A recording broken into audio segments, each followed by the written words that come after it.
Hey everybody, welcome to another playoff preview from the hockeywriters.com. I'm here with Jacob Strozyk and Matthew Zator, who's on the other side of the microphone this time. He's going to answer some questions, which is a little bit untraditional.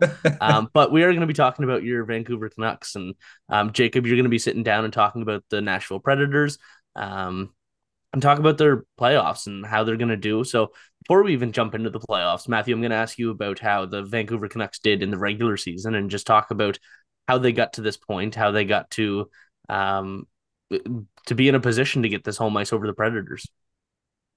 Yeah, I mean, going into the season, everyone was kind of thinking they were going to be a wild card team, maybe miss the playoffs, be very fringe, being more like the Detroit Red Wings that missed it by being tied at the end. Everyone was thinking they weren't gonna contend for anything but a playoff spot, but they surprised everyone and became almost won the West.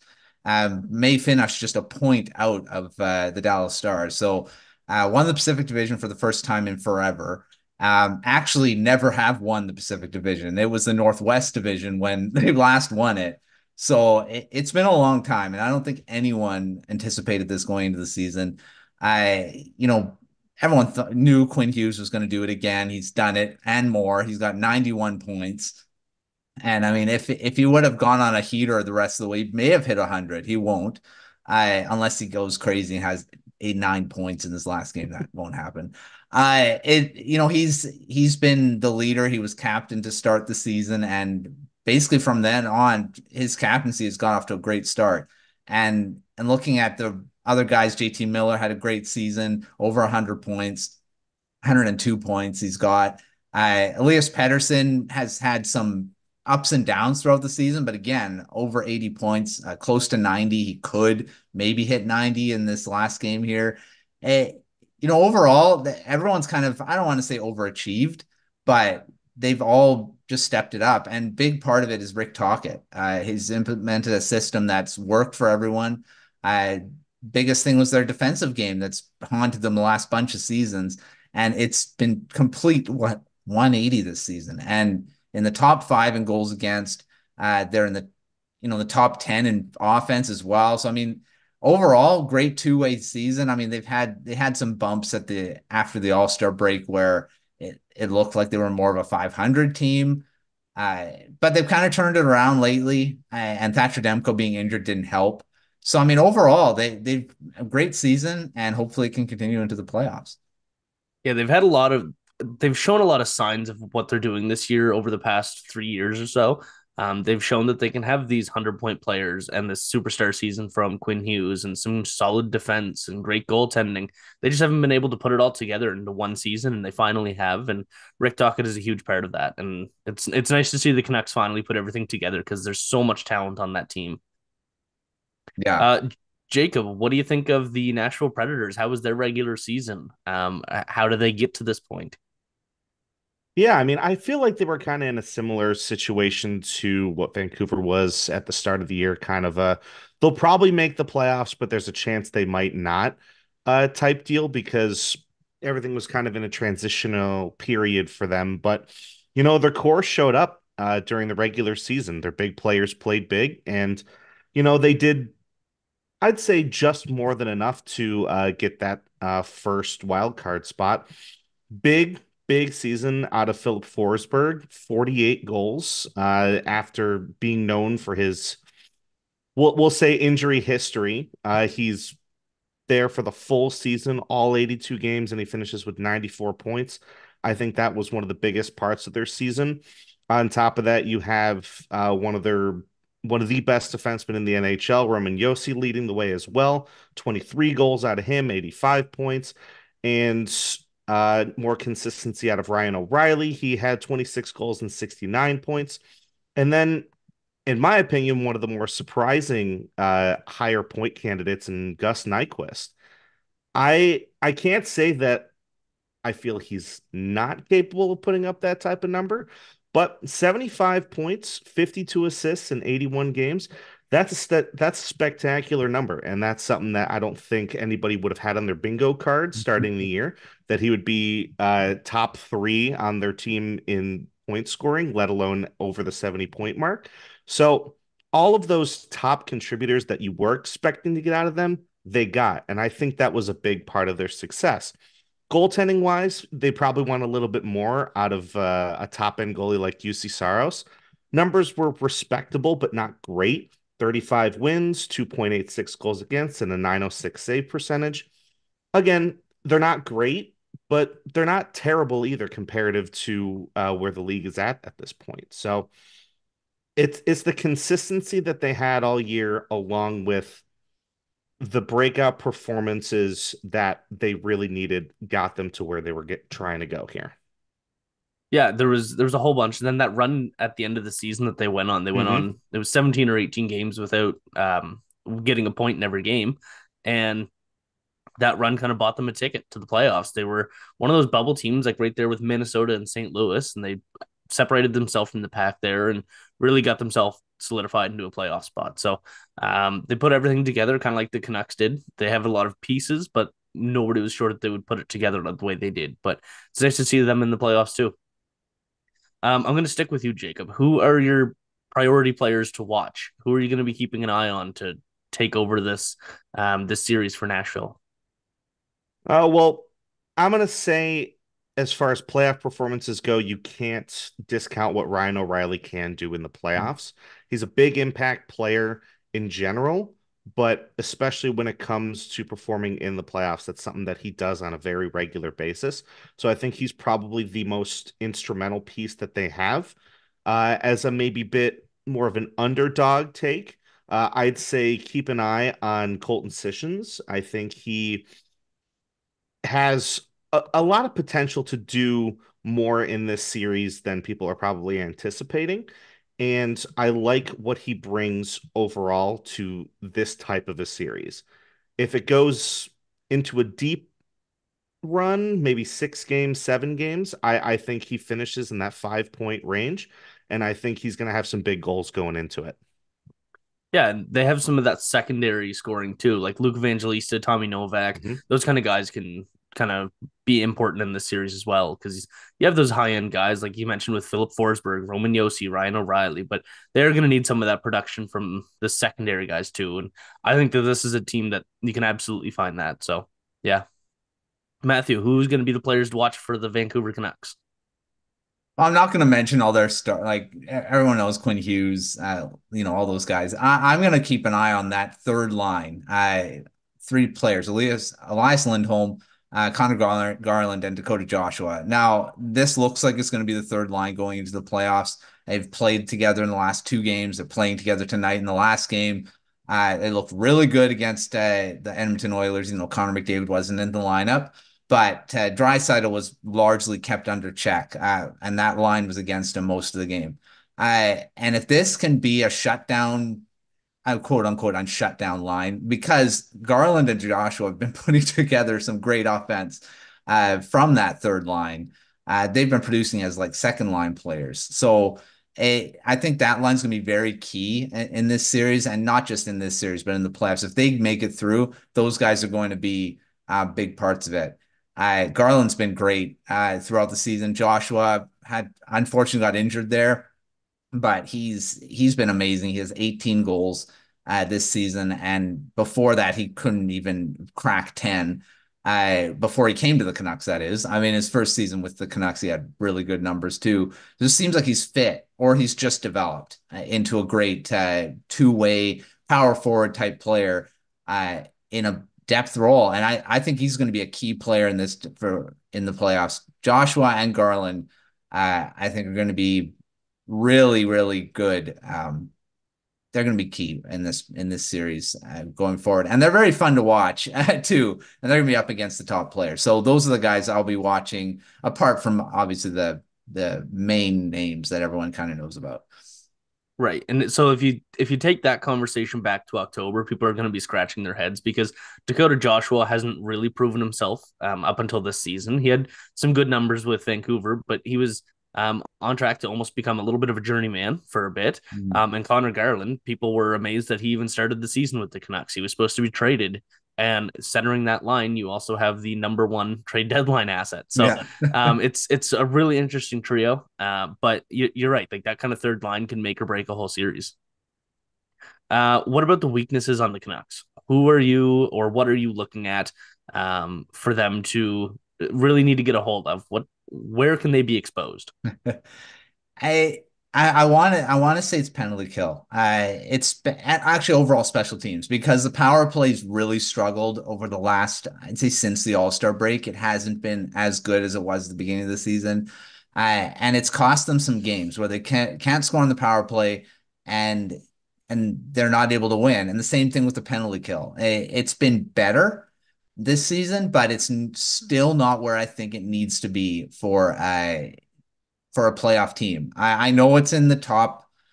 I think it's about midway of the NHL right now, and it has been up and down throughout the season. And in the playoffs, yeah, there's not as many penalties, but when they do happen, you either have to score on your power play or kill a key penalty, and sometimes they haven't been able to do that. So I think that could be a problem. Um, Otherwise, I mean, Demko seems to be he's fine. I mean, would have said that if he didn't look good in the game he came back. He looked like the old Thatcher Demko. He's going to have to be 100% healthy throughout this series and the playoffs for them to have a chance. Because if they have to turn to Casey DeSmith, even though he has been good, that's going to spell trouble. I have confidence in him, but not in the sense of having to, have him in the playoffs for more than a few games. I regular season fine, but I'm not really wanting to see DeSmith in this series at all. I'm gonna say special teams is something I'm kind of worried about. It could potentially be a problem. Yeah, and that's an extremely important part of a playoff game is the special teams. That's where a lot of playoff teams make or break their series, and it can be quite deciding. Jacob, what is the biggest weakness you might have some worries about for the Nashville Predators? Funny enough, and I could even say ironically, I'm going to say it's goaltending. As far as the season series between the Canucks and the Predators have gone, uh, the Predators lost all three games, 0-3-0, and Saros himself went 0-2-0 with a 481 and an 833. So those numbers aren't anything that you would think he would be putting up, but they clearly figured something out on him, and they clearly have some sort of way to work their system and actually beat him when is needed. So if if the Predators are gonna really be in this series and not get ousted in 4 or 5 games, I think it's gonna rely heavily on can their goaltending get back to the expected form. I'm not saying Kevin Lankinen is going to be, a starter by any means based off of those numbers, but I wouldn't want to put my confidence in him when you have UC Saros who should be doing what you're expecting and should be carrying your team from a goaltending perspective. So I think overall defense should be good, but if the goaltending can really step up, it'll be where they can kind of shore up those problems and actually stay in the series as opposed to just getting blasted in the first round. Yeah, I mean, everybody knows what UC Saros is capable of, and just with the flick of a switch, he could probably win the Vezina any season, and nobody would be surprised. So I wouldn't be surprised to see him do a fantastic job in the playoffs, but it also could be a weakness because, like you said, he did not match up very well against the Canucks, and he's going to have to do better than that in the playoffs, and if they want to extend it any longer than 4 or 5 games, like you said.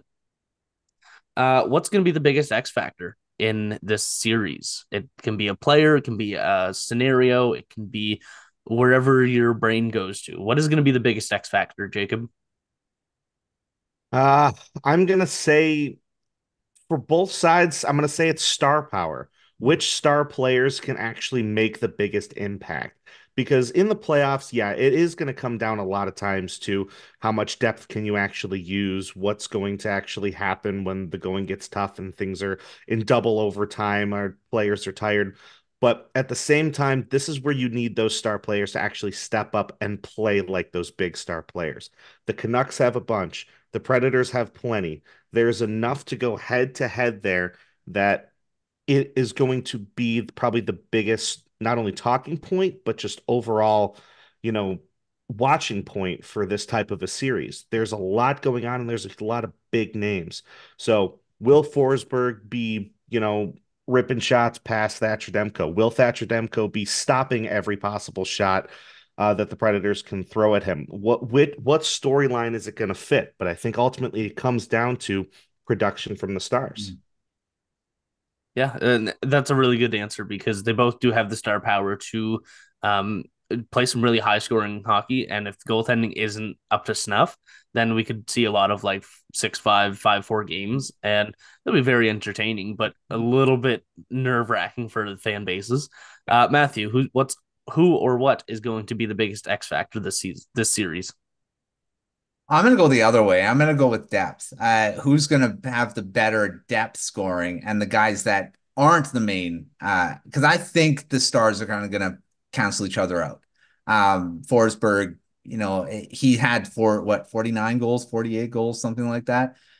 You got Brock Besser on the side, 40 goals. I already mentioned JT Mills is over 100 points. I think all those guys are going to do, I mean, they'll score goals probably, but I think the biggest ones, if they're not scoring, you're going to need your guys like Gustav Nyquist. I guess he could be called a star with how many points he put up, but he's not a star name. Like, he's not a guy you're like, who's the star in the Predators? He's not Nyquist. I'm not going to say Gustav Nyquist, but those types of guys, and the Connor Garlands, Dakota Joshua, hopefully Ilya Mikheyev. I mean, if a guy like that could come out of nowhere and start scoring some goals in this series, that's a big side to the Canucks, a big advantage, because the Predators all season have kind of gotten by from their depth, and I think the Canucks need that depth to step up in this series too. So I think the X factor is going to be which depth players are going to be better for each team. And I think the one that wins that will win this series. Yeah, it's impossible to argue with either of you. Those are both absolutely correct, and it's going to be interesting to see how they match up because they both do have some pretty solid depth. Vancouver may be a little bit better for name brand, but like if you watch any Predators games this year, like their depth can hang with anybody. So it'll be really interesting to see how they go against each other. Who's going to be the biggest difference maker or series MVP or however you want to phrase it, Matthew? I want to keep going to him, and I want to say it's going to be Dakota Joshua. I think he's going to be huge in this series, and not just this series, in the playoffs in general, because he's just a guy that seems to be built for this type of year, or time of year. He's just one of those guys that when he was out of the lineup, the Canucks didn't look the same. That third line was broken up. Garland looked fine, but he didn't look the same as what he did before. Josh was back, and all of a sudden, I mean, Garland looks like back to how he was. Um, I think he's going to be a big factor in this series. And you could say JT Miller could be the same. I mean, he can step up. He's an emotional guy. He can get involved like Ryan Kessler was back in the 2011, where he just took over a series. And I think Miller could do that too. But the combination of Joshua and Miller, I think those guys are going to be the biggest difference makers in this series. Okay, Jacob, who's going to be the biggest difference maker in your opinion? Boy, I had a couple of names I that really come to mind for me in this type of a scenario. The first one I already talked about was Ryan O'Reilly being a big playoff performer. So I'll kind of jump into the other name that I feel like flew a little bit under the radar, but I still consider him a strong playoff performer, and that's Ryan McDonagh. He's a good, stable defenseman, and he performs extremely well under pressure. He is a fantastic puck possession defenseman. He's great at moving it, and he's great at holding down the fort when he needs to. And overall, that's something that is going to come in huge, huge, huge for the Predators in this type of a series where most people are probably expecting just goals flying left and right between how great the offenses are. So, how much can he contribute to the offense and how much can he really lock down the defense? I think is going to be a huge X factor for them and is going to be a fun storyline to watch. Yeah, he definitely could be one of the biggest difference makers, exactly as the question was phrased, I guess.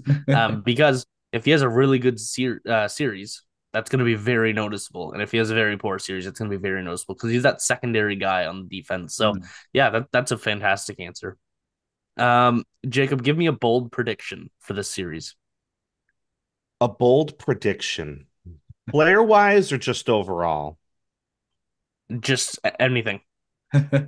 Let's say bold prediction. How bold do I want to go here? Um, let's do Predators take it in 6, and we'll say O'Reilly has 11 points by the end of it. That's bold, but not entirely unrealistic. Like he's one of those guys that just kind of pops off in the playoffs. So Heck, I I'll like throw a it. hat trick in there too. And a hat trick. Yeah. Wow, look at him. He's gonna win the Conn Smythe and be out in the Again, first round potentially. Matthew, do you got any bold predictions? I'm gonna go really bold, actually. I'm gonna go Elias Lindholm has 5 goals in this series.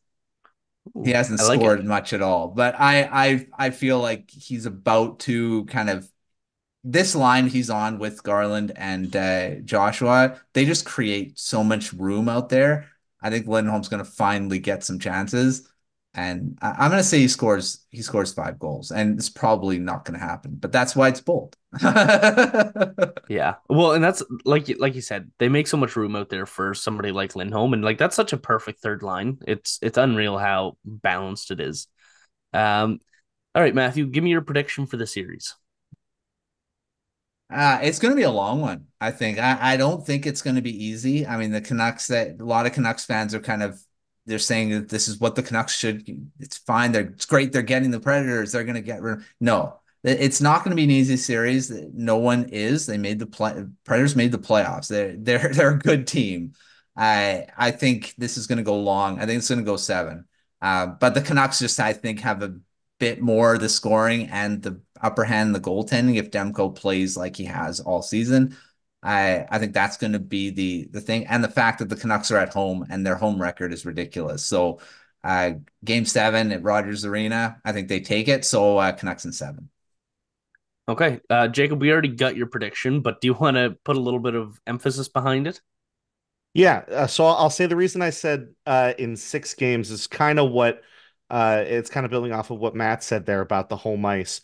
I think if the Predators going to do it, they're going to take it on home ice and they're really going to drive for it in that 6th game. And it's not easy playing in Nashville in the playoffs. That crowd is absolutely brutal. It's fun to watch as a viewer for sure. But I can only imagine being on the ice and having that type of pressure and all of those fans just berating you at every second in that scenario. So I think if the Predators get the goaltending they need and have just the right amount of scoring from their top end players, I think they can pull it out, and I think they do it in 6. All right, I do agree. It's going to be a longer series, and it's going to come down to the wire. And even if it is Game 6, like it's not going to be a blowout Game 6. It's going to be probably overtime and could have been gone to Game 7. It's going to be a really fun series to watch. But if you enjoyed this, make sure to check out all the other previews on the Hockey Writers YouTube channel. We have a couple in the East already up. We have a couple in the West upcoming. So make sure to check those out. Leave some likes if you enjoyed them, and we'll see you on the next one.